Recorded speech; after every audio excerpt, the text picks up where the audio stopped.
Ok, muy bien. Pues vamos a ver el tema que es guarda y custodia. Guarda y custodia es un tema que aparentemente es algo sencillo, algo que a lo mejor creo que todos, si no es que la mayoría, hemos escuchado esas dos palabras, guarda, custodia, pero que muchas veces no sabemos como tal interpretar o poder hasta cierto punto entender. ¿Me indica nada más si se está compartiendo pantalla, por favor? Sí, sí se ve. Ok, entonces, guarda y custodia. Para poderlo abordar y entenderlo un poquito, vamos a checar el día de hoy 6 puntos. Punto número 1, ¿qué es la guarda y custodia? Punto número 2, ciertas preguntas que se van generando. ¿Con quién se quedan los menores? Punto número 3, ¿hay derechos y obligaciones? Sí, las hay cuando hay custodia, pero también las hay cuando no hay custodia. Número 5, ¿con quién me toca ese fin? Vamos a tocar ese tema, a ver, una parte se queda con la guarda y custodia de los padres y el otro, ¿qué derecho tenemos? Y punto número 1, vamos a puntualizar otro término que es la patria potestad, que muchas veces la experiencia me ha dicho que las personas confundimos o creemos que la guarda y custodia y la patria potestad es lo mismo, cuando no es así. ¿Qué es la guarda y custodia en sí entonces? Es una responsabilidad donde nosotros como padres o los que son padres tenemos de cuidar y proteger a menores de edad. La guarda y custodia solo se da contra menores de edad o hasta cierto punto con personas que legalmente se llaman incapaces, que tienen cierta discapacidad, no pueden, a pesar de que cumplan la mayoría de edad, 18 años, poder disponer legalmente de ellos. Entonces, ahí aplica, digo, ese concepto es diferente, se explicaría a lo mejor en otra sesión, pero generalmente la guarda y custodia es niños, es decir, menores de 18 años, la cual solo se otorga en la mayoría de las veces a una persona. Hay dos formas que la guarda y custodia se otorgue, por mutuo acuerdo o mediante el juez, una decisión judicial. ¿Qué significa esto? Vamos a poner un ejemplo. Juan y Marta tienen a su pequeña hija, están casados, tienen diferencias, deciden divorciarse. La ley o la guarda y custodia lo que dice es, tienes esta alternativa, la pequeña se queda con Juan o la pequeña se queda con Marta, hablando físicamente, puesto que no la podremos dividir en dos partes. Para resolver ese problema, las dos soluciones principalmente, o únicas, por así decirlo, porque hay otra que muchas veces no se la damos un poquito, es si se queda con Juan o con Marta por mutuo acuerdo, es decir, Juan y Marta nos ponemos de acuerdo y decidimos que nuestra pequeña se quede con papá o con mamá, o si de plano no nos ponemos de acuerdo y nos empezamos a pelear, por así decirlo, legalmente, quién se la queda, es mediante un juicio en donde la autoridad, es decir, un juez, va a tomar la decisión de si la pequeña se queda con Juan o con Marta. ¿De qué va a depender eso? De las pruebas, del entorno, de ciertas situaciones que se viva en esa familia y que el juez con criterio y con base a la ley, con base a todos esos elementos que le vayamos dando, pues va a decidir con quién se va a quedar la pequeña. Entonces, puntualicemos, la guarda y custodia es la responsabilidad que va a asumir un papá o una mamá con un menor de edad cuando se la va a quedar por dos formas, ya sea de mutuo acuerdo entre las partes o porque un juez decidió, puesto que no nos logramos poner de acuerdo. Esa es la guarda y custodia. Ahorita vamos a entrar un poquito más a detalle que comprende la guarda y custodia. ¿Con quién se quedan los menores? ¿Qué es lo que estábamos platicando? Para poder entender o para que la autoridad tenga cierto criterio si se va con A o con B, con papá o con mamá, con papá o con papá, con mamá o con mamá, dependiendo del entorno familiar que tengamos, por lo regular, la autoridad toma en cuenta, hay un poco más de criterios, pero estos son los principales. Uno, no van a separar a los hermanos. Si hay 2, 3, 4 o 5 hijos, la autoridad, como va a buscar la integridad del menor o de los menores de edad, va a tratar de que los menores sean 2, 3 o los que sean, se queden con mamá o con papá, es decir, no separar a estos pequeños. Punto número 2, va a evaluar las necesidades afectivas y emocionales de los padres e hijos, la forma en que se relacionan, la forma en que hay cierta dependencia, el cuidado emocional entre ellos. ¿Cómo se va a poder llegar de eso? Mediante varias formas, platicando con los papás, platicando con testigos, revisando ciertos elementos como puede ser capturas de pantalla, conversaciones telefónicas, por ejemplo. Y una principal es algo que se llama legalmente escucha del menor. ¿Qué significa eso? El juez va a mandar a traer a los niños siempre y cuando tengan cierta edad y lo va a platicar con ellos con la finalidad de darse cuenta en qué lugar o con cuál papá va a estar mucho mejor. La cercanía de otros miembros de la familia como los abuelos, eso también a veces influye o es un criterio o punto base también para que el juez determine qué relación va a tener con otros familiares. Si a lo mejor papá vive solo y toda su familia vive lejos y mi mamá tiene cercana a sus padres, a sus hermanos, primos, etc., el juez va a evaluar qué le conviene más para un crecimiento adecuado del pequeño. Disponibilidad de los padres para poder atenderlos mejor o peor. Hay casos muy puntuales o ejemplos muy concretos para entenderlo un poquito. Papá es militar, mamá se dedica al hogar. Sería un poco ilógico, hasta complicado, que le otorgaran la guardia y custodia a papá siendo militar, cuando la mayoría del tiempo está laborando y está en otros estados de la República por las condiciones de su trabajo, que mamá que le puede dar una estabilidad. Entonces, dependiendo de quién lo puede atender mejor en cuanto a tiempo, en cuanto a educación, en cuanto a los recursos, etc., la autoridad también va a tomar ese criterio. Ojo, aquí no es quién tiene más o menos dinero, sino de qué manera esa disponibilidad del papá o de la mamá va a ayudar a que el crecimiento del pequeño, la pequeña o los pequeños sea la mejor.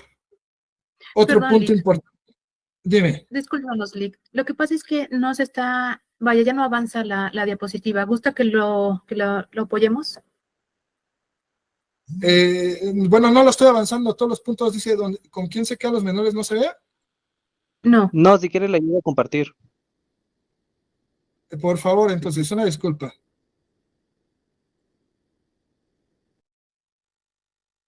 Dame un segundito en lo que comparten, por favor.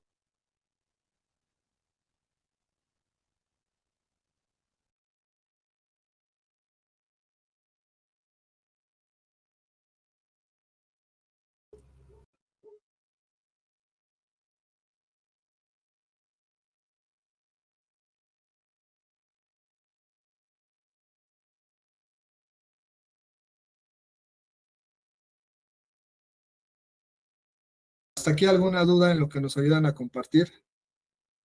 Guarda y custodia, decisión física, ¿quién se queda con los menores? Ayúdame en la segunda diapositiva, por favor, Luis. Es la que dice...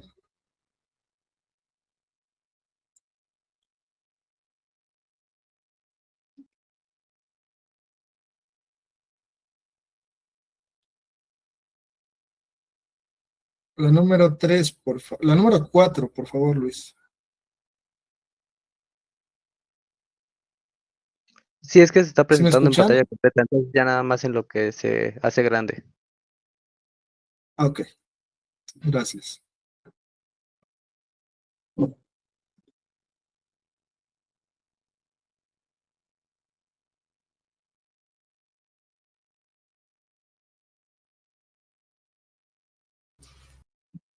Ahí, por favor. Entonces, rápidamente, punto número 1, no separar los hermanos. Punto número 2, las necesidades afectivas y emocionales de los padres e hijos. Punto número 3, la cercanía de otros miembros de la familia como los abuelos. Punto número 4, la disponibilidad de los padres para poder atenderles mejor o peor. Punto número 5, si alguno de los cónyuges tiene algún tipo de adicción, enfermedad mental o tipo de vida desordenada. ¿Qué es eso? Muchas veces la costumbre, porque esa es la realidad, nos dice que cuando hay una separación, mamá es la que se queda con los niños. Eso es lo que nos dice la costumbre, porque eso no lo dice la ley. Para llegar a ese punto, para llegar a ese porcentaje donde la mayoría de la guarda y custodia se otorga a mamá, ha sido porque a lo mejor es la que se queda en el hogar, porque la que ha criado a los niños, porque papá es el que provee, no va a tener el tiempo de cuidarlos, etc. Pero no significa que la ley marque que es mamá como tal y papá no. Entonces, con base a eso, ¿qué es lo que quiero dar a entender? Si la mamá, por ejemplo, es adicta a alguna droga, al alcohol, alguna situación de tipo inmoral, tiene cierta enfermedad, lleva una vida desordenada, que eso haga, influya, que el pequeño, la pequeña, los pequeños no tengan la mejor vida, ese va a ser un criterio para que mamá no tenga la guarda y custodia. Punto siguiente dice, dedicación que haya tenido cada progenitor hacia el hijo antes de producirse la separación. ¿Qué nos quiere decir eso? Muchas veces, cuando empieza una pelea legal, una controversia de orden familiar, que es como se define, que para nosotros en palabras llanas es una pelea legal, donde empezamos a discutir ante el juez, porque yo me quiero quedar al niño y resulta que ahora los dos se los quieren quedar, se evalúa quién ha criado al niño, quién ha estado al cuidado del pequeño, de los pequeños, quién está al pendiente de dicha situación, y con esto el juez va a tener más criterio para poder determinar con quién se va a quedar el pequeño, la pequeña o los pequeños. Estos son algunos ejemplos, puntos de manera principal que muchas veces la autoridad, adicional a las pruebas, adicional a un sinfín de cosas que se pueden hacer, pero que el juez va a tomar en cuenta para poder determinar con quién se quedan los menores. ¿Hasta aquí alguna duda? ¿Tiene la mano levantada el licenciado Ricardo de la Puente? Hola, buenas noches. Agradezco la conferencia y los participantes. Rápidamente, nada más, tengo una duda. Disculpe, como práctica profesional, como parte de cuando fui pasante, estuve en un juicio precisamente al respecto. La señora que no estaba con la guardia y custodia, sino que era el señor. La señora afirmaba que su pareja era bisexual. Para mí, hasta donde tengo entendido, lo que le llaman vamos, el que fuera bisexual o no el señor, no le impedía el tener la guardia y custodia en ese momento. Entonces, por ser violatorio de derechos humanos, ¿para estos casos también se aplican tales? ¿O el criterio es correcto? Gracias de antemano.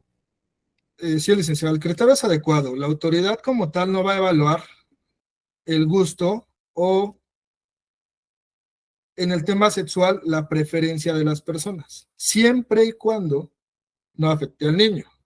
No es lo mismo, a lo mejor, porque yo puedo ser heterosexual, homosexual, gay, etc., bisexual, como usted lo comenta, y eso no significa que yo pueda ser un buen o mal padre, o una buena o mala persona. Eso no lo va a determinar. Siempre y cuando yo me conduzca con lo que la ley marca y también con los códigos hasta cierto punto éticos y morales, no debe de haber ningún problema por esa cuestión.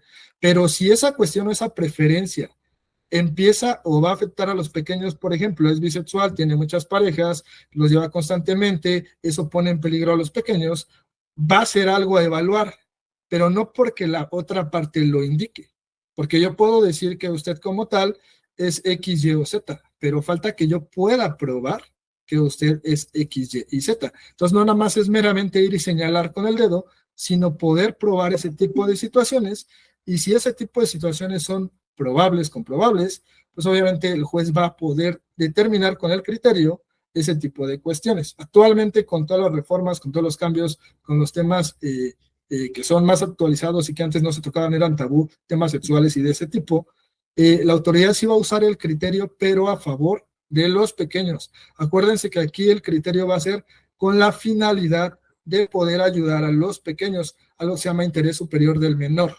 No tanto lo que papá o mamá pidamos o solicitamos, sino lo que vaya a beneficiar o perjudicar al pequeño, y para evaluar si ese ejemplo en concreto o algo parecido le va a perjudicar para que se determine una guardia y custodia, van a tener que agotar cierto procedimiento comprobar ciertas cuestiones y con base a eso tomar la mejor decisión. ¿Alguna otra duda o comentario? Si no, me ayudas con la siguiente diapositiva, por favor, Luis. Hasta aquí todo claro. Reestructuramos. Guarda y custodia se puede dividir principalmente entre papá o mamá. Hay algo que se llama guarda y custodia compartida, donde ambos padres, en teoría, tienen la guarda y custodia. ¿Cómo funciona en la práctica? Una semana el pequeño está con mamá y la otra semana con papá. Es algo que su servidor, respetando el punto del criterio de los demás, no recomienda. ¿Por qué? Porque generas una desestabilidad en los pequeños, cambiándolos de una casa a otra de manera continua.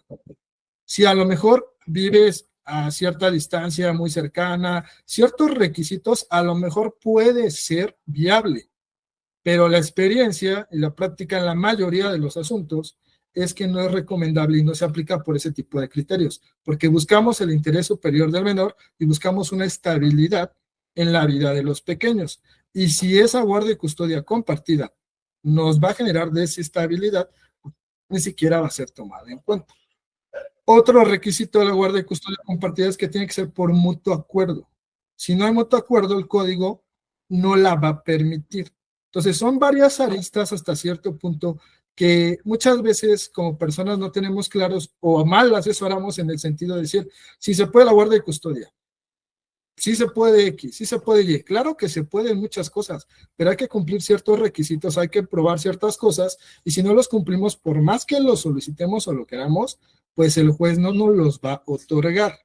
Es ahí donde entonces decimos, tenemos guarda y custodia para mamá. ¿Qué derechos y obligaciones hay con custodia? Los vamos a ver. Adelante, licenciada Patricia, te escuchamos.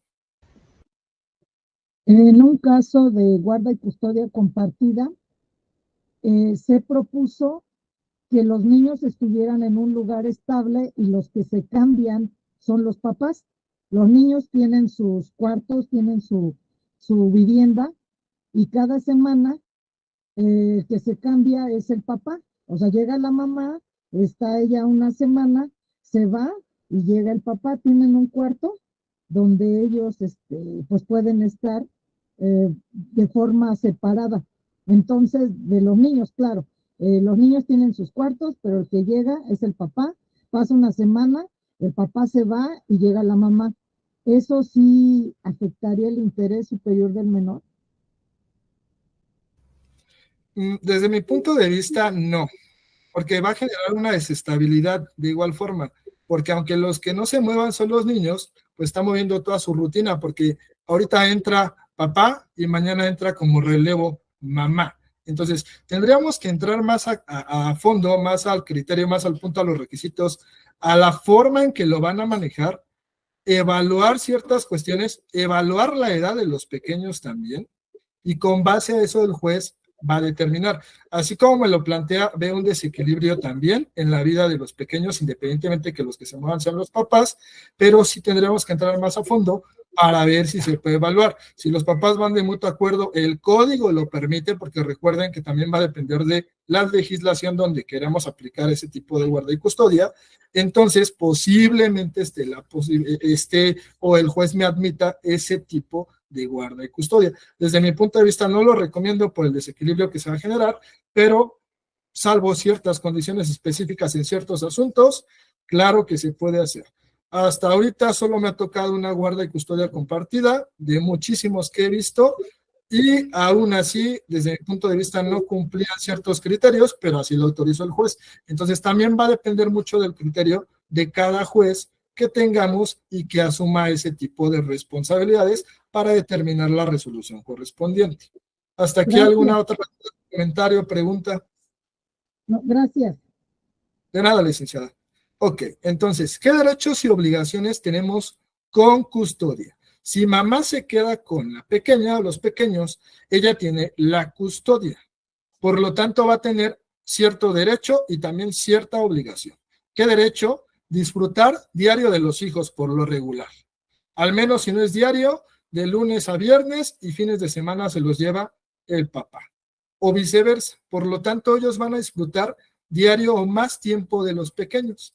también van a tomar ciertas decisiones que afectan a los niños en ese día a día. Al estar ellos de manera física y de manera constante, pues ellos van a tomar esas decisiones como si lo llevo a la escuela, si le compro cierta cosa, si le doy cierto permiso, porque aunque papá quiera decidir o no, pues va a estar limitado hasta cierto punto por no estar presente de manera física.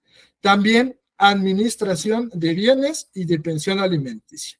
Cuando yo tengo la guardia y custodia de los menores, la otra parte tiene una obligación de darle la pensión alimenticia a mis pequeños y yo tengo el derecho de administrar esa pensión o esos bienes para mis menores.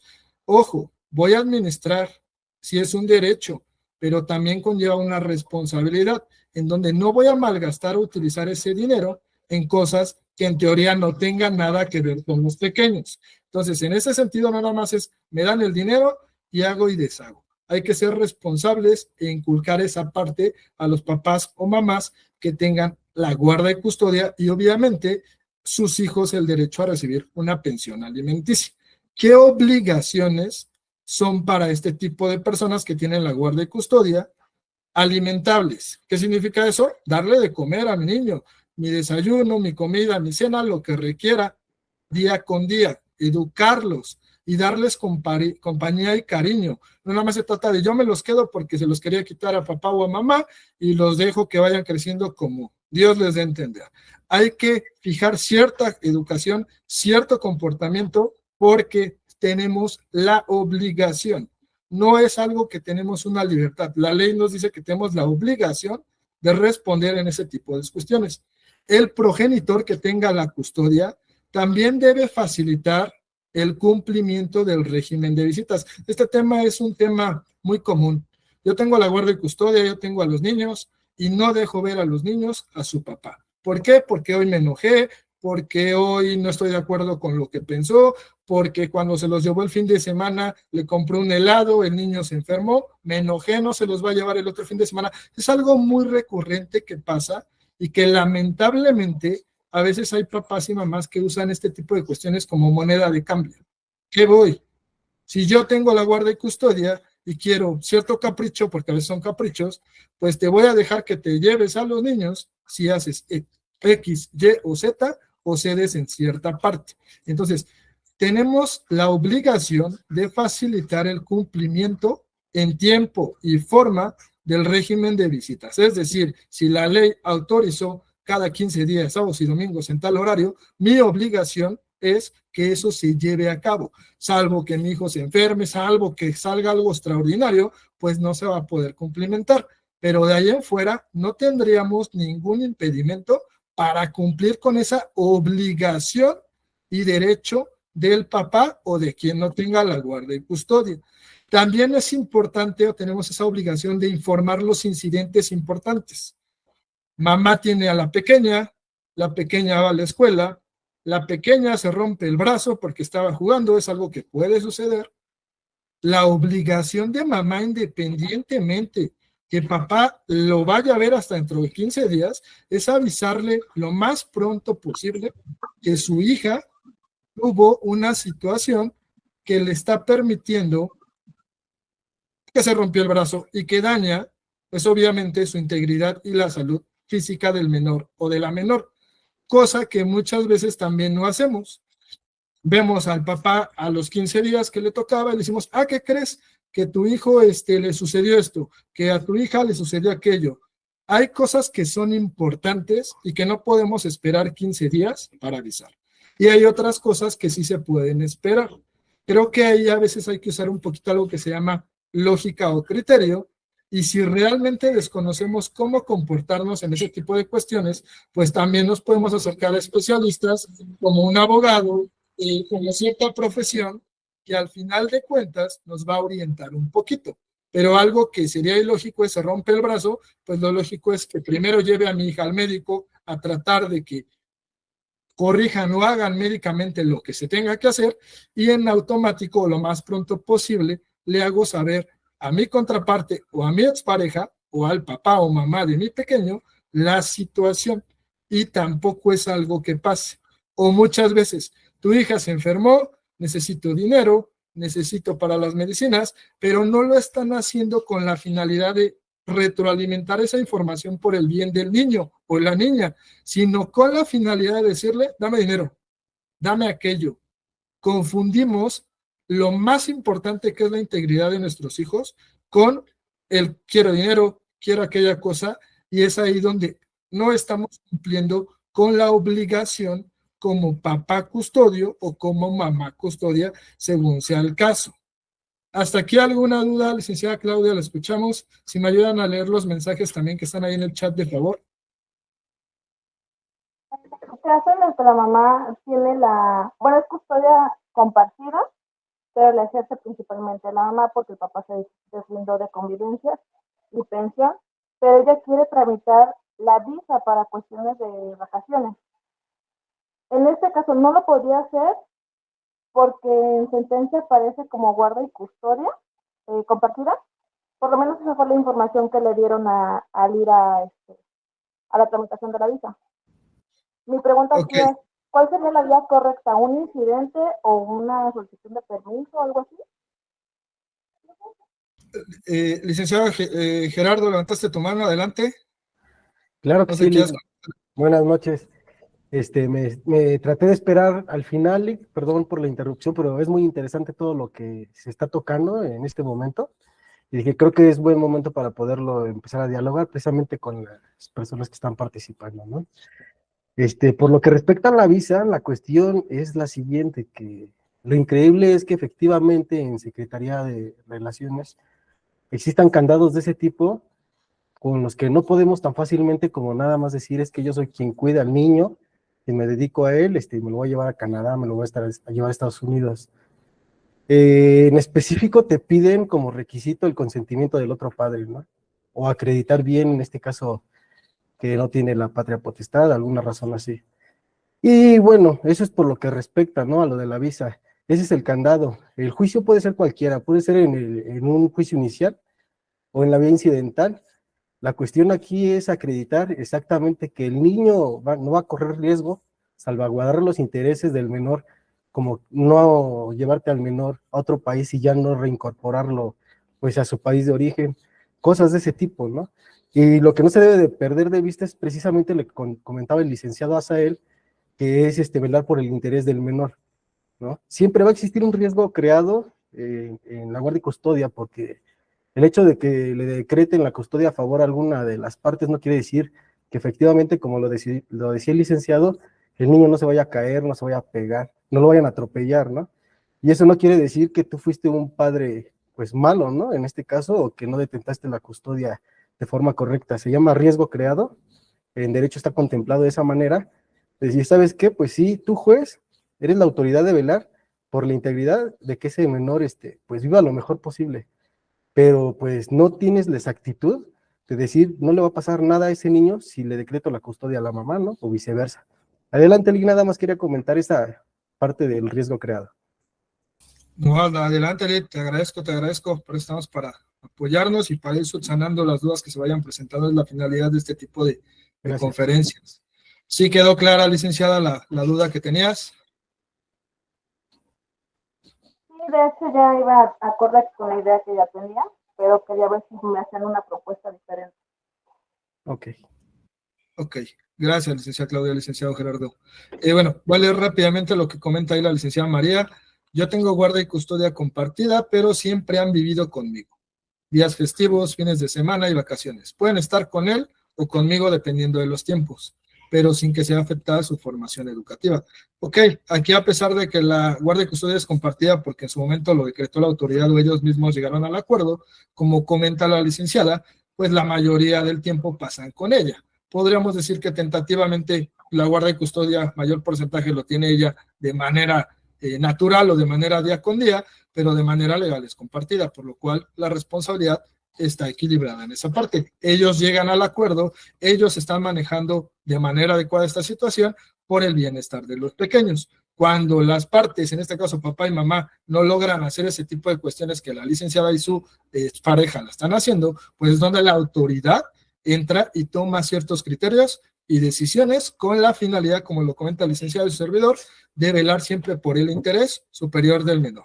Recuerden, una guardia y custodia no es para que papá y mamá estén peleando, es para ver quién se va a quedar física y todo lo que conlleva con el menor, con la intención de que el crecimiento y el desempeño de estos pequeños sea el mejor, no para ver quién le da pensión al otro y quién le saca más dinero y muchas cosas que lamentablemente la realidad es que así se maneja.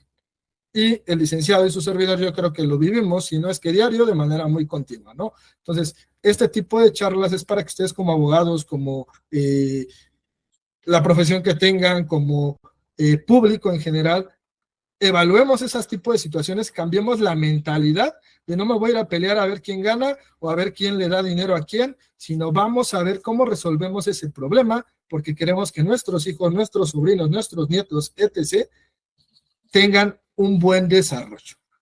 ¿Me ayudas con la siguiente diapositiva, por favor, Luis? Derechos y obligaciones sin custodia. Caso contrario, mamá tiene a la pequeña, tiene la guardia y custodia. Papá no tiene la custodia, pero también tiene derechos y obviamente tiene obligaciones. ¿Qué derecho? Disfrutar el régimen de visitas de convivencia, es decir, qué tiempos va a poder ver y convivir con su pequeña, pequeño o pequeños.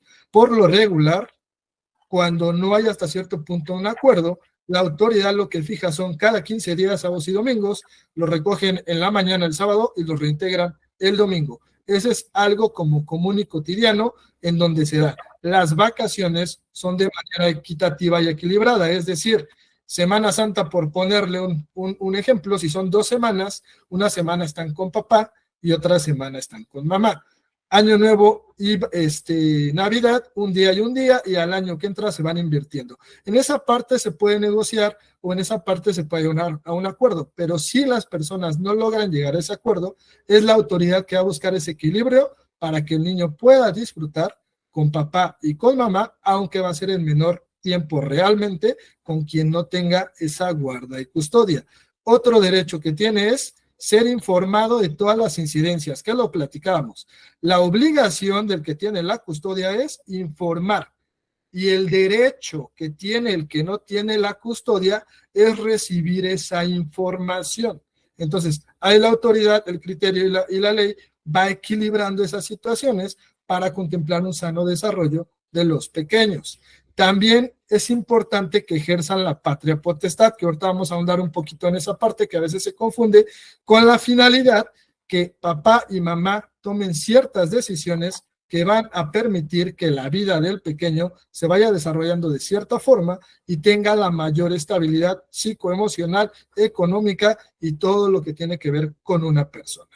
Otro punto importante del derecho es que el juez indique lo contrario si hay un incumplimiento. ¿Qué quiere decir esas palabras? Si papá o mamá, en este caso el que no tiene la custodia, es vulnerado en sus derechos, es decir, mamá no permite que conviva papá con su pequeño, el juez, después de cierto procedimiento legal, va a entrar ahí a resolver, oye, ¿por qué no estás cumpliendo, mamá?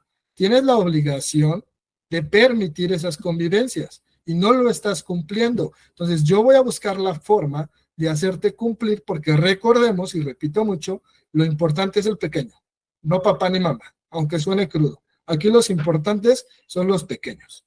Son niños menores de edad que no pueden ejercer cierta legalidad o cierto desempeño, toma de decisiones, y se supone que para eso estamos los papás. Adelante, licenciado Ricardo. Nuevamente, disculpe, tengo una duda. Yo estuve en un caso en el cual, bueno, la guardia y custodia en ese momento la sostenía el padre, pero el padre a su vez a los menores los dejaba a cargo de la abuelita, ya que el padre trabajaba. Su esposa hasta ese momento era quien pasaba la pensión, vamos a llamarle. Entonces tengo duda. En el momento en que fijan esta guardia y custodia, ¿puede ser revertida la misma toda vez que el padre está delegando la autoridad en sus padres a su vez, es decir, en los abuelos? Gracias. Sí, mire, necesariamente no va a haber un cambio de guarda y custodia meramente porque el papá deje a los pequeños con los abuelos. Dependiendo de las circunstancias, puede que sí. ¿A qué voy?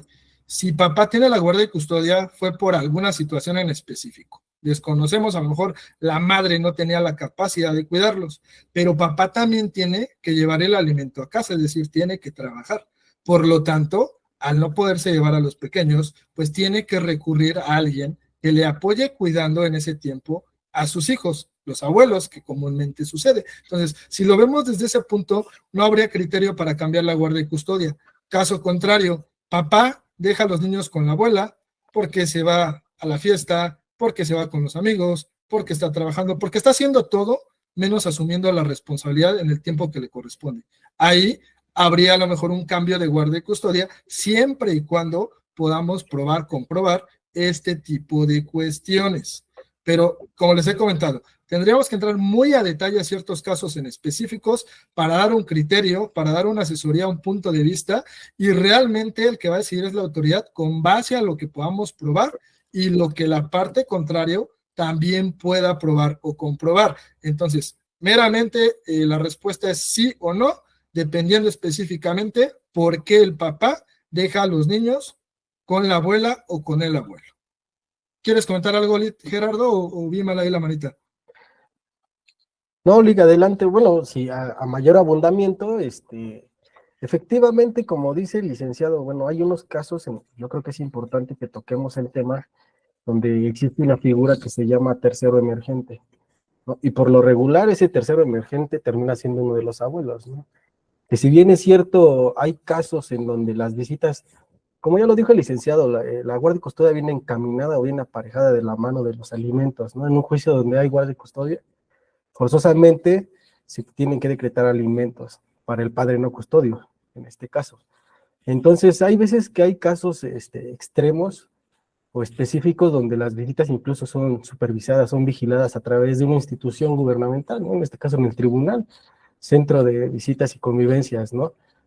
Y efectivamente hay situaciones donde se puede nombrar un tercero emergente a efectos de entregar a ese menor, devolverlo o hacerse cargo de ciertos cuidados. Desgraciadamente, por lo regular, pues los que salen llevando aquí el peor caso a veces siempre son los abuelos, ¿no? Por eso el comentario del licenciado, porque lo regular se le delegan funciones a los abuelos, ¿no? Recógelo de la escuela, dale de comer, fíjate si ya hizo la tarea, ¿no? Pero desgraciadamente perdemos de vista, hay veces que se ve cierta sonrisa o cierta maldad en ciertas personas, ¿no? Cuando se ganan juicios de custodia precisamente, donde voltean a ver a su contrario y le dicen, ya ves, te gané, y bueno, y expresan otros tipos de sentimientos, ¿no? Pero no es la cuestión, ¿no? El ganar en un proceso judicial, tal vez el cuidado y atenciones de esos menores, ¿no? Ya vimos el ejemplo de las personas que no son bien custodiadas, ¿no? Como cuando iniciamos el video, ¿no? Termina siendo gente nociva para la sociedad y que pues difícilmente pues van a brillar, ¿no? También en la sociedad o vamos a poder tener una plática pues amena como la estamos teniendo en este momento, ¿no? Hay que detentar la custodia de forma correcta y yo creo que eso es lo más difícil y nadie nos enseña ello, ¿no? Entonces hay que prepararnos para ello y como dijo el licenciado, pues a llegarnos de esas personas que pueden apoyarnos, ¿no? Psicólogos, terapias familiares. La mayoría de las personas dejamos de lado eso y lo que nos importa es ganar el juicio, pero en realidad lo que afecta a la familia y destruye a las familias, afecta a entornos jurídicos y personales, es el no tener la atención y los cuidados necesarios donde tenemos que hundar más, ¿no? Adelante, le ignoro, les quito más tiempo, estoy de acuerdo con ustedes. No, gracias, Dick. Como dices, hay que abundar este tipo de cuestiones, nos sirven y todos aprendemos siempre un poquito o mucho en ese tipo de temas, ¿no? Obligaciones. ¿Qué obligaciones tiene la persona que no tiene la custodia? La principal es cumplir con el convenio que se supone se reguló o al cual fui obligado por la autoridad en caso de no haber un convenio. ¿Qué tipo de cuestiones son estas? Régimen de visitas. Mi obligación es ir puntual por mi pequeño el día y la hora en que se supone tengo que estar para recogerlo y convivir con él, sea un día, sea 2 días, sea Navidad, sea vacaciones. Esa es una de las obligaciones. Muchas veces, y me ha tocado escuchar a niños, no a papá o a mamá, niños que me dicen, es que me gustaría ver a mi papá, el juez ya le dijo que me puede ver, pero luego me cancela a la mera hora, o siempre llega tarde, o llega borracho. Lamentablemente eso sucede mucho. Estamos tan mal acostumbrados y no evaluamos la situación del daño que le hacemos a los pequeños, que decimos, quedamos que era a las 10, llego a las 12, porque me dio flojera y estoy cansado. Pero no estamos viendo el perjuicio que ocasionamos en ellos, porque no es llego tarde 2 horas porque estoy cansado, sino es todo el daño emocional, porque el niño estuvo puntual esperándote, porque a lo mejor ni llegaste, o porque a lo mejor llegaste en malas condiciones y en lugar de ver a tu hijo con gusto, lo agrediste. Sucede muy común. Lamentablemente los que nos dedicamos a esto de lleno, lo vemos y no a diario de manera muy continua. Entonces, la obligación es cumplir con el régimen o con el convenio, régimen de visitas, pero no solo de ir, sino de ir y hacer las cosas como se deben. Es decir, de manera puntual, en buen estado, y como bien lo comentaba, hay centros de convivencia cuando las partes no ponen un poquito de esfuerzo, ahí los van vigilando o les mandan visitas de manera periódica para ver que estén cumpliendo en esa parte. ¿Qué otra obligación tienen? Pagar la pensión alimenticia. Otro tema muy delicado. ¿Por qué le voy a dar dinero a esa o a ese de manera despectiva? No es dinero a ese o a esa, es dinero para tu hijo o tu hija, que en teoría se va a usar y administrar para su crecimiento. Pues la pensión alimenticia no debería de ser una obligación, se debería ser una responsabilidad que con todo gusto yo como papá tengo que hacer, puesto que son mis hijos. Nadie me debería de obligar a hacer algo que en teoría debería ser por propia voluntad, pero lamentablemente la mayoría de las veces no funciona así. Por lo tanto, es una obligación no solamente acatar el régimen de visitas, sino dar la pensión alimenticia correspondiente. Hay que velar también por la salud, la educación, el desarrollo integral de la persona, del niño. ¿De qué manera? Hay que llevarlo al dentista, hay que llevarlo al médico, hay que llevarlo al psicólogo, hay que llevarlo a pasear, hay que llevarlo a diferentes situaciones.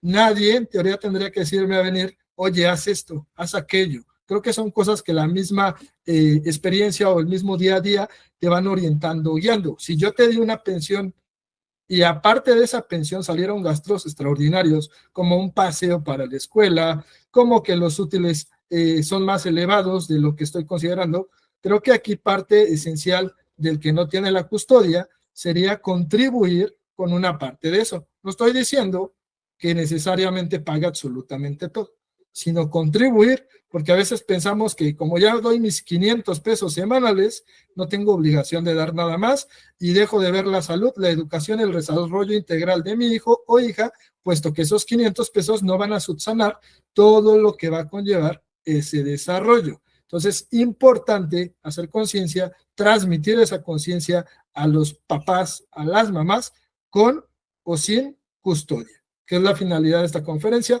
y la finalidad de los que estamos aportando un poquito. ¿Hasta aquí alguna duda o pregunta, licenciados, licenciadas, público en general? Todo claro. Ok, ¿me ayudas con la siguiente, por favor?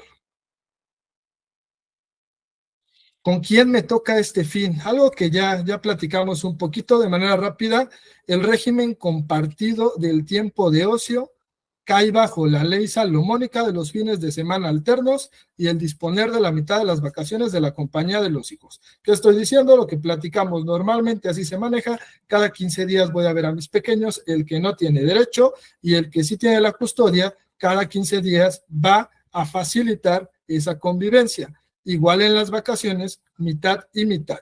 Es una regla, por así decirlo, ya como que se maneja de manera extraoficial, pero que como tal, la ley no me dice, tiene que ser forzosamente X, Y, Z en algunos casos, o tienes que manejarlo de esa forma. A veces es con base a un criterio, con base a ciertas cuestiones. Si papá, por ejemplo, vive en otro estado, por más que queramos que lo vea cada 15 días, o sea, el criterio del juez, pues va a ser imposible, porque a lo mejor no se va a poder trasladar.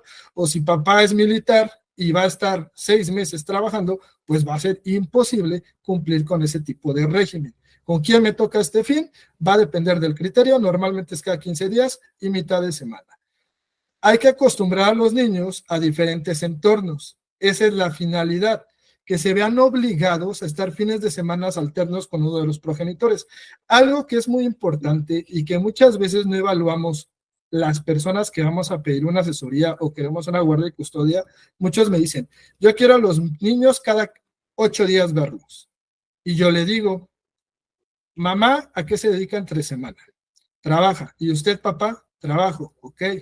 Entonces, entre semana, prácticamente el que tiene la custodia solo ve a sus hijos en la noche dormido y en la mañana cuando está dormido, por lo regular, porque mamá se va a trabajar o papá de sol a sol. Entonces, si tú vas a tener al niño cada 8 días, ¿en qué momento la otra parte va a disfrutar al pequeño? Entonces, por eso muchas veces el criterio es cada 15 días, por si papá, mamá, por poner un ejemplo, se dedica a trabajar y no tiene ese tiempo por conseguir ese gasto, por así decirlo, pues cada 8 días, cada 15 días, perdón, papá va a disfrutar a sus pequeños y cada 15 días mamá. Esa es la finalidad, que se pueda generar esa convivencia con ambas partes en su puesto. Si a lo mejor la mamá se dedica de lleno al hogar y lo tiene toda la semana, podemos aplicar a lo mejor que cada 8 días se lo lleve papá, pero lamentablemente en la mayoría de los casos papá y mamá trabajan en la mayoría de las situaciones separadas y por lo tanto es como se maneja alternamente el tipo de las convivencias con la finalidad que papá, mamá e hijos disfruten ese sano esparcimiento y puedan llevar ese desarrollo integral buscando, como hemos comentado, interés superior del menor o la menor. ¿Me ayudas con la siguiente, por favor, Luis? Con esta termino y le dejo el tiempo al licenciado Gerardo. Patria potestad. A veces también llegan y pensamos o piensan que la patria potestad y la guardia y custodia es lo mismo. Y me dicen, es que me quieren quitar la patria potestad, o es que quiero la patria potestad. Y ya que te empiezan a explicar su problema o lo que quieren conseguir, lo que te estás dando cuenta es que no quieren la patria potestad, lo que quieren es una guardia y custodia y por el otro lado un régimen de visitas. La patria potestad, en palabras llanas, es esa forma en que papá y mamá, independientemente quién tenga la custodia, va a poder desarrollar en sus hijos cierta formación integral en el cuidado, en los consejos, en la educación. Entonces, ¿qué significa esto? La guardia y custodia la puede tener papá y mamá, obviamente no, pero la patria potestad va a ser un derecho que le compete a los dos por igual, con la finalidad de que ellos puedan tomar decisiones en sus hijos para que ellos tengan un desarrollo integral. La patria potestad, que en otra conferencia podríamos abordar a detalle, si se pierde, se pierden ciertos derechos, como podría ser el régimen de visitas, por ejemplo, aunque hay criterio, pero bueno, esa ya sería cuestión de otra conferencia. Solamente quería puntualizar, patria potestad y guardia y custodia no es lo mismo, y al final la patria potestad puede estar, claro, compartida, aunque la guardia y custodia solo la ostente alguna de las partes. De parte de sus servidores, lo que les quería comentar, lo que les quería exponer. Si hay alguna duda, con todo gusto la podemos apoyar. Y si no, te dejo la palabra, licenciado Gerardo, con todo gusto. Adelante, ahora sí que las personas, si tienen alguna duda, es el momento para irle avanzando y que todos participemos. ¿Nadie tiene alguna pregunta, duda? Adelante, licenciada. Mi duda es, ¿qué recurso es el que sigue cuando ya existe una sentencia de guarda, custodia y convivencia? Es decir, la custodia la ejercía la mamá y un día de repente fue y dejó a la niña con el papá hasta 6 meses después que se acordó que existía para volver a ejercerla. ¿Es un incidente o se hace por modificación de cosa juzgada o qué recurso es? Bueno, voy a contestar, licenciado, si me permite. Bueno, miren, es que es muy importante tomar otro tipo de cosas en cuenta que estamos dejando de lado, ¿no? Hablando de materia familiar, de la prerrogativa que sea alimentos, custodia, régimen de visitas, cualquiera que sea la prerrogativa, es importante puntualizar que esas modificaciones no se pueden hacer entre particulares, es una regla, ¿no? Es un poquito importante tal vez ahondar en la historia. En 1973, precisamente en un mes de febrero, fue un 24 de febrero, fue donde se crearon los tribunales, la primera vez que se crearon tribunales en la Ciudad de México, tribunales familiares, ¿no? Dedicados únicamente a lo que es la familia, y es muy importante y muy interesante. Se crearon porque, pues, lógicamente la sociedad empezó a rebasar, ¿no? Con las conductas que se suscitaban una tras otra repetidamente, la sociedad del Estado dijo, ¿sabes qué? Tenemos que crear un tribunal que se encargue de únicamente a lo que es la familia, ¿no? Tan es así que se creó un capítulo en específico por lo que respecta a la familia. Entonces, ¿qué es lo que no tenemos que perder de vista? Que el Estado no permite esos acuerdos entre particulares. Cualquier situación que se suscite, si hay una separación, si el papá no paga una pensión alimenticia, tiene que ser a través de una declaratoria judicial. ¿Qué quiere decir declaratoria judicial? Puede ser en dos aspectos, ¿no? Esa declaratoria judicial puede ser a través de una sentencia cuando ya se agotó todo un proceso y donde el juez, no nada más se crearon los tribunales, perdón que me regrese, familiares, sino que se le atribuyeron facultades a los jueces, facultades superiores, por decirlo así, a otros jueces, a los jueces familiares. ¿Qué facultades? De allegarse de las pruebas necesarias. El chiste es llegar a la verdad, ¿no? Esa es la finalidad de un juzgador ante pues una situación, ¿no? Familiar. Que el juzgador tiene ese libre albedrío de decir, ¿sabes qué? Si bien es cierto, tú me ofreciste 3 pruebas, ¿no? Y quizá tú consideras que con esas pruebas es, pues, necesario para acreditar tu dicho, ¿no? O hacer valer que se te transgredió un derecho. Y pues yo, juez, considero que no es así. Ahora necesito 6 pruebas más, ¿no? Puede ser en psicología, en trabajo social, en toxicología, las pruebas que el juez considere, ¿no? Y hay muchos jueces que están limitados, por ejemplo, en materia civil, hablando de, pues, no de personas, sino hablando de contratos, hablando de otro tipo de cuestiones, están limitados los jueces, ¿no? Porque no pueden decidir así un día de repente y decir, ahora quiero una plática con menor, ¿no? Para ver si lo que tú me estás diciendo, pues, es verdad. Entonces, todo parte de ahí, ¿no? De la historia, de decir, esas son conductas que tienen que ser reguladas, pueden ser a través de una sentencia definitiva, o pueden ser a través de unas medidas provisionales, que esas medidas provisionales se dictan durante el procedimiento. Ajá, provisionalmente, como lo dice la palabra. ¿Sabes qué? Pues tal vez este juicio va a durar 1 año o va a durar 2 años, pero en ese inter, pues el niño no se puede quedar en estado de indefensión, no puede comer, tiene que recibir una pensión alimenticia. Y quizá también el papá tiene derecho a visitar a los menores, ¿no? Y viceversa, o sea, hay derechos y obligaciones que se contraen, ¿no? Pero esa es la taxativa, ¿no? De que no puede ser entre particulares. Y bien es cierto, hace rato alguien comentó, ¿no? De que judicialmente ya estaba determinada la custodia a favor de una de las partes, pero ellos decidieron modificarla. Pues qué bueno, ¿no? Y quizá le funciona, pues, bien entre ustedes, pero pues no es lo correcto, no es lo legal. ¿Por qué? Porque el día de mañana, ¿cómo acreditas judicialmente, pues, ese cambio de circunstancias, ¿no? Entonces, pues es muy importante, todo está concatenado, ¿no? En este sentido. No sé si el recurso a tramitar, pues, si ya se agotó la primera instancia, es el recurso de apelación, ¿no? Tenemos que entender, para saber de recursos, tenemos que entender cómo está o cómo se desarrolla un procedimiento, en este caso de guardia y custodia que estamos hablando. Lo voy a decir rápidamente, pues es a través del escrito de la demanda.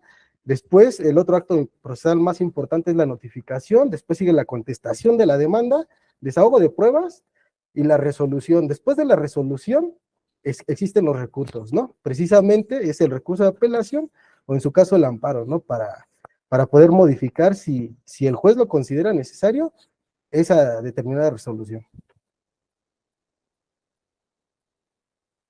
Adelante, Lick, adelante si quieren hacer algún comentario.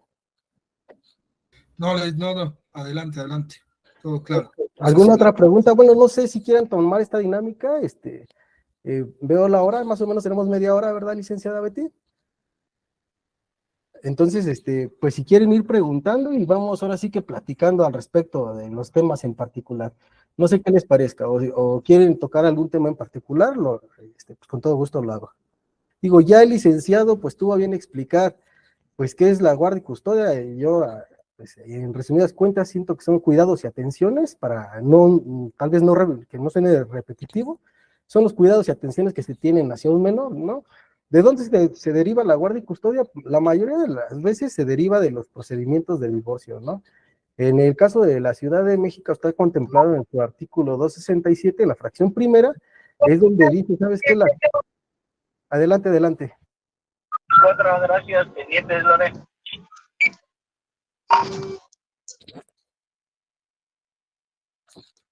voy a continuar. Perdón, Lick, tenemos una manita de lo que es el señor adelante. Norberto para que Adelante, pueda llevar adelante. su entrevista. Adelante, por favor. Sí, buenas noches. Buenas noches. Primeramente, pues, darles un reconocimiento, una felicitación a todos ustedes y a los organizadores del grupo por traer, pues, este tipo de tópicos. Y bien, estuve escuchando muy atentamente las participaciones que hacen ahí los compañeros. Alguien mencionó por ahí que en el universo de este tipo de controversias de orden familiar, bueno, pues se destaca mucho el asunto de las pasiones, de las emociones. De ahí pues que se me antoja hacer la siguiente pregunta. Quiere decir que como se trata de esa parte humana, pues sí, como son los niños, como son la pareja, es necesario que esas controversias se regulen por un código familiar, ¿sí? Como está sucediendo en muchos estados de la República, y la lógica que han manejado los legisladores para crear el normativo familiar, tanto el código sustantivo como el código procesal, es de que no puede estar esa parte, ese apartado en el Código Civil, no puede estar en ese nicho como lo es efectivamente las cosas que representan un valor, un patrimonio. Es decir, pues, es necesario sacarlo de ahí, ese normativo que regula, que es el Código Civil, sacarlo de ahí y luego crear un código especial, en este caso, código familiar y código procesal familiar. ¿Será importante eso? Esa es mi pregunta, ¿no? Porque, repito, en varios estados ya se están manejando los códigos familiares. Es cuanto, me parece muy interesante todas estas charlas. Gracias, muy amable. Buenas noches, un saludo de Sinaloa. Gracias, un saludo. Pues qué importante que comenta que es del estado de Sinaloa. De hecho, Sinaloa es uno de los estados que primeramente, antes que la Ciudad de México, reguló precisamente el capítulo de lo que es la familia.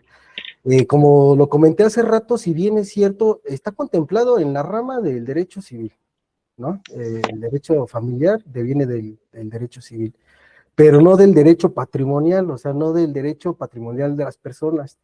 Por eso existe su capítulo en específico, que es la familia únicamente para regular cuestiones de familia. En el caso de la Ciudad de México está contemplado en su título 10º, y nada más se contemplan cuestiones de familia.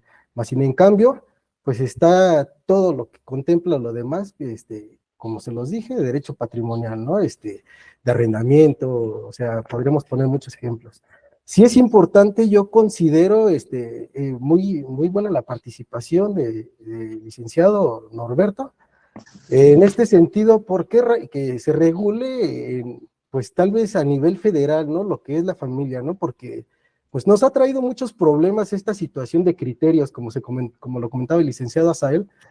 Hay jueces del Estado de México que tienen un criterio precisamente por esa libertad que yo les comenté, de que ellos tienen esa facultad de ampliar el universo. En principios generales del derecho se le conoce como la máxima libre de investigación, ¿no? Que los juzgados familiares tienen ese principio general del derecho sobre los demás. Precisamente eso nos ha traído problema, porque un juez considera y tiene un criterio, y otro juez considera y tiene un criterio, y el día que vas y tú le dices, sabes que yo me inconformo con tu criterio, dicen, bueno, yo tengo las facultades de llegarme de los medios necesarios de prueba que yo considere para llegar a la verdad. Y si para mí este es un medio de prueba que se considere necesario, pues lo voy a agotar y voy a hacer que cumplas con ese derecho. Entonces, ¿qué pasaría al regular en una sola legislación todas esas conductas que se suscitan? Al final del día, en el Estado de México se promueve en la Ciudad de México como controversia del derecho familiar, en el Estado de Derecho Civil de las Personas, algo así. Cambian los términos, pero en realidad estamos ventilando y resolviendo los mismos problemas que en Sinaloa, en Guanajuato, en la Ciudad de México. Entonces, sí estaría bien que se unificaran criterios a efecto de reducir que los procedimientos fueran más sumarios, ¿no? Porque también tenemos ese problema que los procedimientos familiares son muy tardados, son por lo regular un procedimiento donde no hay un convenio, donde no hay una rebeldía, te avientas un año y medio, salvo su mejor opinión, salvo que les toque pues, la buena suerte de que la audiencia se la señale en próxima a toda esta situación. Entonces, al unificar criterios, al unificar métodos de solución, yo creo que los juicios se harían más sumarios, serían menos engorrosos, no existiría tanto la revictimización hacia los menores, porque los llevas un día a un juicio, un día los llevas a un juicio de guardia y custodia, y después los sometes a un incidente de cambio de guardia y custodia, y quizá ese incidente no tiene precedencia y no va a ser tal vez favorable, ¿no? Pero eso no va a evitar que tú agotes todo ese procedimiento y se lleve por todas sus pruebas procesales, ¿no? Sus audiencias. Entonces, volvemos a someter al menor pues ahora sí que a la ley, a las audiencias, volvemos a notificar, volvemos a traer a la autoridad para resolver una situación que supuestamente ya estaba resuelto. Es otra de las cosas que, hablando de familia y de personas y de menores, en este caso que es muy importante, una sentencia nunca pone fin a un juicio como tal. No es como una sentencia de divorcio, que es un procedimiento especial que causa ejecutoria por ministerio de ley, que se dicta la sentencia y es irrecurrible esa sentencia por ser un procedimiento especial ordinario civil. En materia familiar no sucede esa situación. Siempre tienden a modificarse las circunstancias, por lo tal se modifican las sentencias y los procedimientos, porque las necesidades que tiene un menor en el 2020 no van a ser las mismas necesidades que tenga en el 2024, ¿no? Entonces sí estaría bien que se unificaran criterios, que los juicios fueran sumarios y pues tal vez resolver de una forma más pronta, ¿no? Todas estas controversias. ¿Alguna otra pregunta? ¿Comentario que quieran hacer? Si me permite, por favor. Adelante, adelante. Hola, bueno, nuevamente, tengo una duda, disculpe. Adelante. Ahora que está en estudio el nuevo Código de Procedimientos Civiles y Familiares, el Código Nacional, al respecto de los menores y los adolescentes, tengo entendido que aquellos abogados que quieran participar tienen que tener una cierta especialización en la materia, vamos a llamarle. Entonces, esto que estamos hablando ahorita acerca de la guardia custodia, ya va a ser reformado, vamos a llamarle, o ya tengo que contar con una especialización en la materia para poder en su momento el estar hablando de esta materia. Y si así lo fuera, ¿cuántas horas debe de ser necesario para acreditarlo?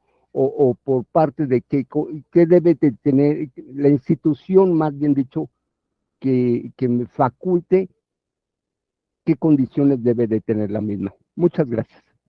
Claro que sí, pues mire, yo considero lo siguiente. Ahorita está en tema toda esta cuestión de la certificación por materias, hay modificaciones en todos los estados, porque precisamente, pues, ahorita es la punta del iceberg, ¿no? Ahorita, de flecha, estamos, pues, indagando cómo resolver. Hasta hace no mucho se implementaron los juicios orales en la Ciudad de México, en el Estado de México, iniciaron hace tiempo ya, ¿verdad? Pero cuando iniciaron también, pues, era un descontrol, los abogados litigantes les ponían unas friegas pues en este caso a los juzgadores en materia oral, porque pues estaban aprendiendo, ahora son muy buenos, ¿no? La cuestión aquí es la siguiente, que el hecho de certificarse por materias y cuestiones, yo creo que viene más encaminado a cuestiones políticas. Alguien tiene que pagar las pensiones, y eso vamos a hacer los ciudadanos, ¿no?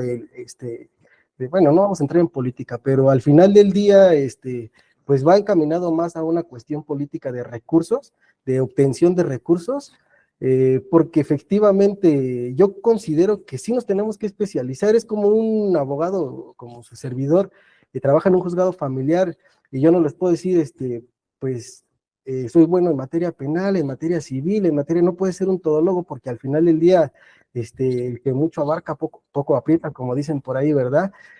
Más que nada, este sistema no es nada nuevo por descubrir, ya se implementa en diversos países. Estados Unidos es uno de ellos, ¿no? Existen abogados certificados familiaristas únicamente que se pueden dedicar al derecho familiar, y penalistas igual, ¿no?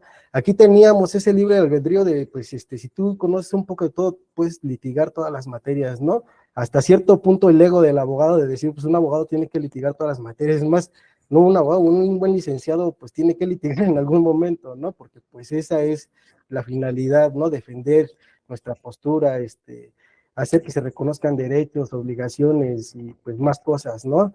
Entonces, pues más que nada va encaminado eso, ojalá no se tenga que certificar porque está muy complicada la litigada, para los postulantes yo lo entiendo, tengo muchos compañeros que lo hacen y si así está complicado que no existen certificaciones, vaya, esas certificaciones van a tener un costo en determinado momento, pero bueno, hasta la fecha se puede litigar si tú eres licenciado en Derecho, tienes tu cédula, sí hay un registro que se hace tanto en el Estado de México como en la Ciudad de México, cuando te autorizan como mandatario judicial, son términos jurídicos, que es que pues te representen en el procedimiento, tienes que presentar una cédula y tu registro ante la primera secretaría, ¿no? Para acreditar que pues estás certificado para litigar en materia familiar, ¿no?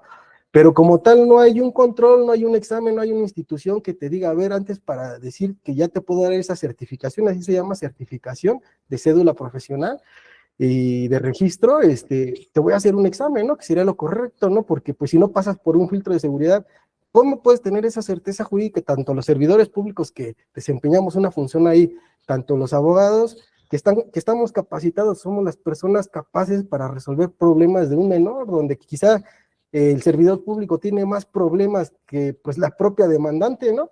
Y cosas de ese tipo. Entonces, no sé si le respondo su pregunta con esto, si quieren dar en algo más, pues estamos aquí para responderles con todo gusto. ¿Alguna otra pregunta por algún otro participante? ¿Quieren hablar de qué tema de alimentos? No sé, ¿qué les parece importante? Digo, aquí, la diapositiva venía en ese sentido, ¿no? Me parecía que decía quiénes tienen derecho a recibir alimentos. Si no hay más preguntas, pues digo, es muy sencillo de responder esta situación. ¿Hay ahí una manita levantada antes de continuar con los alimentos? Adelante. Hola, muy buenas noches a todos. Buenas noches. Mire, yo tengo un asunto en Ciudad de México que versa sobre guardia y custodia y alimentos. En la guardia y custodia ya tenemos un acuerdo con la contraparte. Okay. Sin embargo, la persona, ahora sí mi cliente, me argumenta que desde que nació el menor, un año después esta persona abandona el hogar, se separan, deja de cumplir con los deberes alimentarios. Hoy en día el menor tiene 7 años, estamos hablando que hay una pensión retroactiva de 6 años. Es la primera vez que me va a tocar un juicio así. ¿Cómo comprobar o en este juicio, no sé si es correcto usar el término carga de la prueba? Okay. ¿Cómo probar que efectivamente durante cierto tiempo la persona demandada no cumplió con los deberes alimentarios? Esa es mi duda, licenciado. Con todo gusto le respondo. Bueno, hay algo muy importante antes de poderte responder, que es lo siguiente. Estos términos pues, son cuestiones jurídicas que quizá no todos conocemos, pero hay reglas dentro del procedimiento, ¿no? Para poder solicitar una pensión retroactiva existe una regla, y muy importante y que muchos, pues, tal vez particulares desconocen, ¿no? Como se los dije hace rato, no podemos decir mi vecina tuvo un asunto y este fue el resultado, entonces tiene que ser el mismo resultado. Ningún asunto en materia familiar es igual, por lo tal ninguna sentencia es igual, y el juez puede allegarse a las pruebas que considere pertinentes. En el caso en concreto, pues es un poco complicado. ¿Por qué? Porque para esa regla de la que yo le hablaba es que para poder solicitar un pago retroactivo tú tienes que acreditar que judicialmente un juez, previo a esa solicitud del pago retroactivo, tú acredites que un juez, mediante una sentencia o una medida provisional, como se los comenté hace ratito, determinó ya el pago de una pensión alimenticia. Y tiene lógica, porque si no fuera así, entonces, ¿en base a qué exactamente haces esa cuenta? Que creo que va encaminada eso tu pregunta, ¿no? ¿Cómo acredito que me gasté 200,000 pesos en esos 7 años? Pues efectivamente no hay forma de acreditarlo. Y aquí, si no existe un juicio previo donde se determinó una pensión alimenticia del 20%, si te fijan, el 20% ya puede ser cuantificable, ¿no? Porque si en el 2010 yo, juez, te fijo una pensión del 20% y ese 20% eran 2,000 pesos, por decirlo así, y dejaste de pagar desde el 2010 hasta la fecha, entonces yo ya puedo cuantificar esos 2,000 pesos que te correspondían cada mes, más el aumento que sufre el incremento, ¿no?, al salario que contempla el artículo 311, ¿no? Entonces, todo eso ya lo vas a poder hacer efectivo, retroactivo, pero siempre y cuando exista una determinación judicial provisional o definitiva donde se te haya condenado al pago de los alimentos. Por eso es muy importante que entiendan esta parte que les platiqué hace ratito, ¿no? En el derecho familiar, los acuerdos entre particulares no sirven. Los acuerdos en particulares no sirven porque con eso no acreditas nada ante una autoridad, como este es el caso y qué buen ejemplo que nos acabas de poner. Pues cómo acredito que él incumplió desde el 2010, ¿no? Que estaba afectando esos derechos del menor. Si tú no asistes, hay un principio general del derecho que dice, si tú no me das los hechos, yo no te doy el derecho. Si tú no vas a la autoridad a decirle, él está incumpliendo con los pagos alimenticios, pues el juez no te va a determinar una pensión alimenticia y por lo tanto no va a ser cuantificable. No sé si te queda claro, igual, si quieres ahondar un poco más, lo hacemos con todo gusto. Sí, me quedó claro. Aquí nada más basta robustecer lo siguiente. Cuando se presenta la demanda, a mí me hicieron una prevención. Es la primera vez que me tocó. Yo he estudiado luego otros expedientes, pero es la primera vez que me tocó. Que el juez me solicita que desglose gasto por gasto, escolar, comida, ahora sí que actividades deportivas, todo eso. Lo tuve que desglosar. Quiero pensar que por ahí se está considerando. Mira, la cuestión en esto es, en la Ciudad de México, me dices, llevas tu procedimiento, ¿verdad? Sí, es correcto. Ok, en la Ciudad de México ahorita se agarró un estilito se llama planilla de gastos. Yo creo que lo que tú me estás comentando es la planilla de gastos, la famosa planilla de gastos. En todos los procesos de alimentos y de menores, por lo regular, todos los juzgados, lo he visto, están requiriéndote mediante una notificación personal, recojas en el juzgado tu planilla de gasto y la devuelvas en el término de 5 días. Y si no, se te impondrá una medida de apremio consistente en tal cantidad, 10,000 pesos, ahorita 10,020 y tantos está ahorita la primera medida de apremio, ¿no? ¿Por qué pasa esta situación? Más que se tome en cuenta en una sentencia, desgraciadamente, o sea, digo, qué mal que te lo diga, pero no tanto, no es una prueba muy contundente en un juicio para acreditar nada, simplemente se hace como una cuestión de protección. ¿Una protección a qué? Que todos los acuerdos de un juzgado, todos los licenciados deben, bueno, que están aquí en la audiencia lo saben, deben estar fundados y motivados. Muchos amparos y muchos recursos de apelación, hablando de recursos, eran procedentes por esta situación, porque el superior jerárquico, el APCUEM, en este caso si hablamos de una sala familiar, te decía a ti juzgador, ¿no? Existen 3 posibilidades en una sentencia de segunda instancia, ¿no? Si interponemos un recurso, que es que se puede confirmar, que se puede modificar o que se puede revocar. Revocar es que modifico todo lo que tú, juez, o tú, secretario de acuerdo, estipulaste en este acuerdo porque no, pues no va por ahí. O modifico una parte nada más esencial, no giraste el oficio a tal empresa, gira el oficio. Entonces va encaminado a una protección de evitar pues amparos y apelaciones que sean procedentes por no haber fundado y motivado de forma adecuada los alimentos, ¿no? ¿Cómo te defenderías tú como autoridad al decir en qué te basaste para fijar y decir que no fue excesivo la pensión alimenticia que le fijaste pues al deudor alimentario? ¿Sabes qué? Pues yo requerí una planilla de gastos, señalé una audiencia de plática con menor, con base a las necesidades y posibilidades del deudor, o sea, casi siempre son los mismos argumentos los que se ocupan, ¿no? Entonces va encaminado a esa situación. Esa planilla de gastos no se toma en cuenta. Yo no he visto sentencias donde digan, se desahogó la prueba de planilla de gastos y aquí se desprende, tal vez si tú tienes un error y el otro abogado es hábil y dice, hay una confesión ficta porque él puso que ganaba 100,000 pesos y sobre eso quiero que le fijes alimentos, hay estrategias jurídicas, ¿no? Dice un artículo del 311, algo así, no recuerdo muy bien, donde dice que si tú no puedes comprobar los ingresos para fijar una pensión alimenticia como juzgador, tienes que hacerlo con base al nivel de vida, los últimos 2 años de nivel de vida que tuvo, pues, mientras vivían en familia, ¿no? ¿Y cómo lo acreditas? Pues, internet, escuela de paga, no sé, el nivel de vida que tuviste. Entonces, esas pruebas son más contundentes, pero la planilla de gastos no se toma muy en cuenta. Yo al menos, digo, si estoy en el error, si alguien ha visto una sentencia donde se haya tomado en cuenta y haya sido contundente esa prueba, pues que me lo haga saber, pero yo en lo personal no he visto ni una sola sentencia. Entonces no te preocupes mucho por esa situación, es más como una cuestión de requisito, como requisito, como hace rato les comenté, el juez se le otorgaron facultades para llegarse de las medias de prueba, pero no solamente eso, ¿no? También se le facultó para darle intervención al Ministerio Público, porque hay menores, ¿no? Y existe una figura que se llama de oficio, ¿no? Que el juez tiene, o que de oficio puede actuar, incluso suplir la deficiencia de la queja. Si tu demanda lleva, en la práctica sabemos que no lo hacen los jueces, más bien buscan dónde prevenirte para no admitirte la demanda, pero tan libre albedrío tiene el juzgador que decir, y si tú presentas tu demanda y es carente en cuanto a fundamento, es carente pues cómo estás haciendo la solicitud de derechos, el juez tiene la facultad de decir yo corrijo, ¿no? No la facultad, tiene la obligación de decir yo voy a corregir esa sentencia, la voy a admitir y te voy a hacer saber que tal vez tenías que agregar una copia de traslado, o que exhíbeme el acta, pero que no sea de QR, que sea tal vez una copia certificada, cosas de ese tipo, ¿no? Ok, licenciado Antero, le agradezco mucho la explicación. De nada, espero que les haya quedado claro. A ver, si alguien tiene más una pregunta, adelante.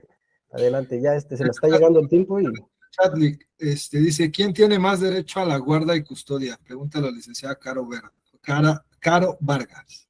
Ok, ¿quién tiene más derecho a la guardia y custodia? No es quién tiene más derecho, es como se los dije, el juez tiene que velar para ver con qué papá ese menor va a estar mejor, bajo sus cuidados y atenciones.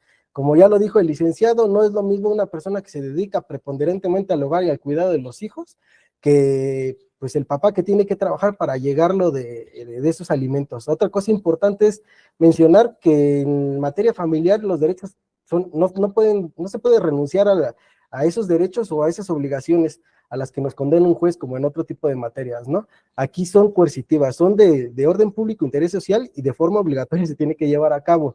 Entonces, para determinar esa situación hay que ver quién tiene más tiempo para cuidar a la menor. Otra de las cosas muy importantes que sí se toman en cuenta en una sentencia para determinar quién detenta la guardia y custodia es quién ha tenido esa custodia material, hablando material, no judicialmente, hablando, ahora sí que materialmente, del menor, el lapso de la custodia del menor, ¿no? Porque hay derechos pues internacionales, ¿no? Que velan por este interés del menor, que dicen, ¿sabes qué? Tú no le puedes quitar la custodia a la mamá porque le vas a crear una afectación si todo este tiempo ha vivido con ella, ¿no? Los cuidados y atenciones los ha tenido la mamá de una forma continua. Llega el papá y tiene más dinero, o tiene más poder, o conoce no sé a quién. Entonces, eso no le va a dar el derecho al papá, sino se van a tomar elementos de quién ha tenido la custodia material.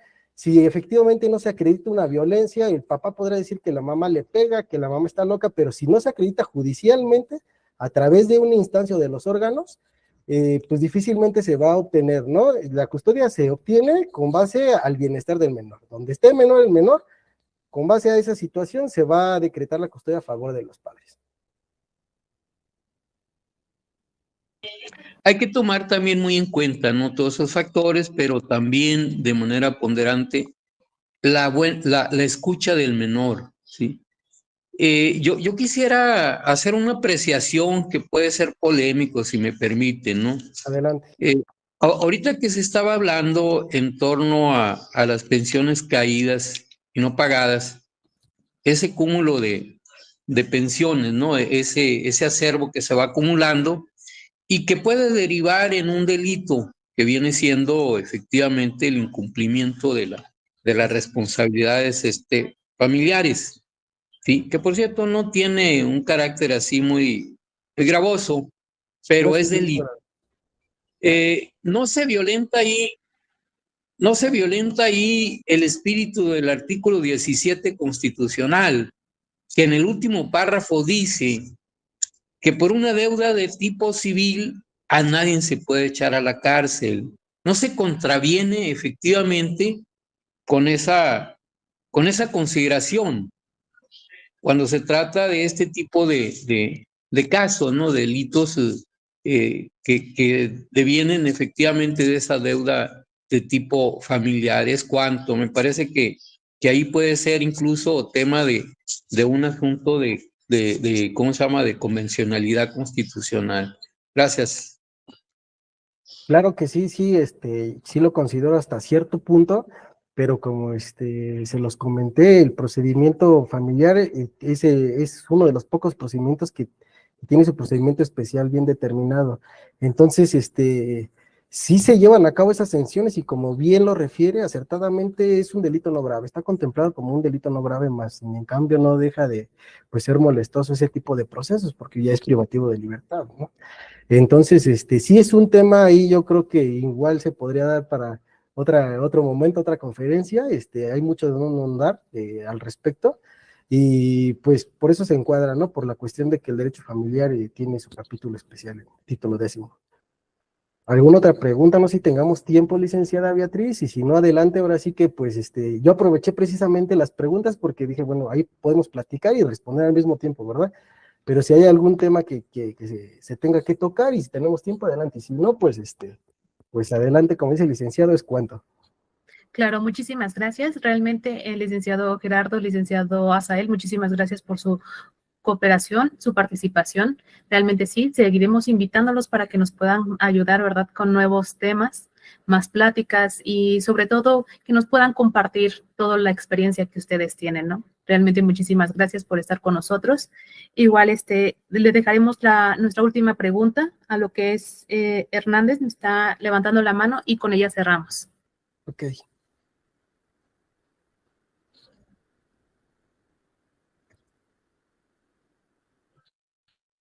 Adelante, Nemías Hernández, te escuchamos.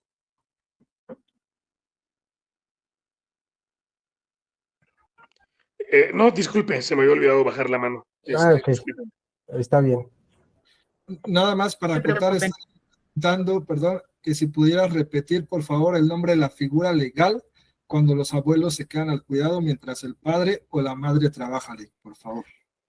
Claro que sí, licenciado. Se le nombra tercero emergente y precisamente se da, como ya se los dije, en casos, en este caso, por ejemplo, si hay una entrega-recepción en un centro familiar, ¿qué quiere decir esto? Perdón, que yo recojo al menor aquí a las 10 de la mañana en el centro de entrega-recepción y lo devuelvo al día siguiente, domingo, que es el término de mis visitas, a las 10 de la mañana.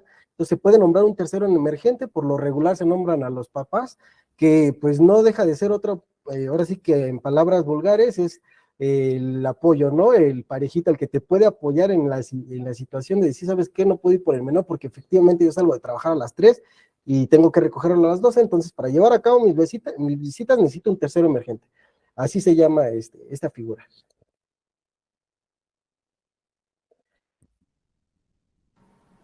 Ok, pues muchísimas gracias. A todos les agradecemos su colaboración y estar con nosotros, que nos sigan. Recuerden que también pueden seguirnos en nuestras redes sociales. Nos encontramos en Facebook, en Instagram, YouTube. Se va a transferir la audiencia, la presente conferencia para que puedan verla posteriormente si es que tuvieron alguna duda, ¿no? O lo puedan compartir con los que desafortunadamente pues ya no pudieron entrar a la pequeña charla, ¿no? Además, también los quiero invitar, vamos a tener una pequeña charla como un monólogo para lo que es ahorita las relaciones tóxicas, por lo que es el 14 de febrero. Va a estar con nosotros un psicólogo, un antropólogo y un pequeño comediante, ¿no? Para que realmente puedan estar con nosotros y podamos ver lo que realmente pasa con lo que son las relaciones tóxicas, pero ya desde una perspectiva de la ciencia. Muchísimas gracias y realmente quiero comentarles que Rabuna siempre va a estar con ustedes. Gracias por Alguien levantó acompañarnos. la mano, amiga.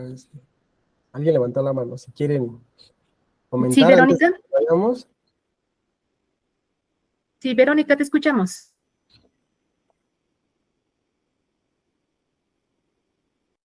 Bueno, pues creo que no. Un gusto estar con ustedes. Hasta luego y pues gracias por la invitación. Nos estamos viendo pronto. Gracias. Muchas gracias. Hasta luego. Licenciado Gerardo. Muchas gracias, buenas noches. Muchas gracias, buenas noches.